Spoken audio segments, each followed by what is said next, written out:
కాంగ్రెస్ ప్రభుత్వం హైడ్రా పేరుతో హైడ్రామా నడిపిస్తోందని విమర్శించారు రాష్ట్ర బీజేపీ చీఫ్ కేంద్ర మంత్రి కిషన్ రెడ్డి. గతంలో అక్రమ నిర్మాణాలకు అనుమతులు ఇచ్చినప్పుడు ప్రభుత్వమే ఇప్పుడు కూల్చివేతలు చేస్తుందని ఆరోపించారు. అప్పుడు అక్రమ నిర్మాణాలకు రోడ్లను నిర్మించి విద్యుత్ నీటి సదుపాయం ఎలా కల్పించారని ప్రశ్నించారు.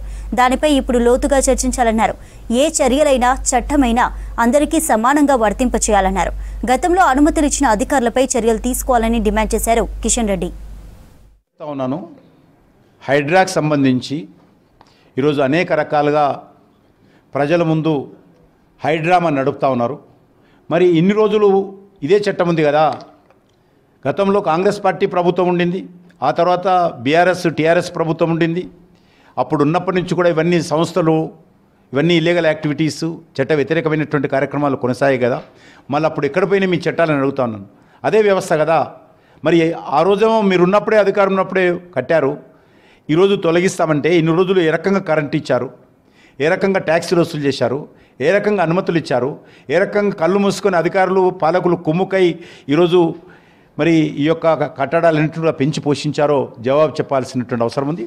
దీనిపైన మరింతగా లోతుగా చర్చించి దీనిపైన నిర్ణయాలు తీసుకోవాల్సిన అవసరం ఉండింది.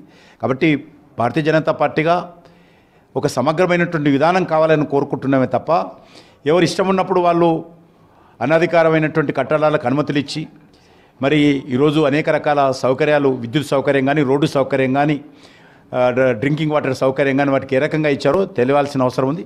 దీనిపైన అందరికీ ఒకే రకమైనటువంటి చట్టం ఉండాలి, అందరికీ ఒకే రకమైనటువంటి విధానం ఉండాలి. ప్రభుత్వ అధికారులు చేసినటువంటి పొరపాట్లపైన కూడా సమగ్రమైన దర్యాప్తు జరపాలనేది నా డిమాండ్.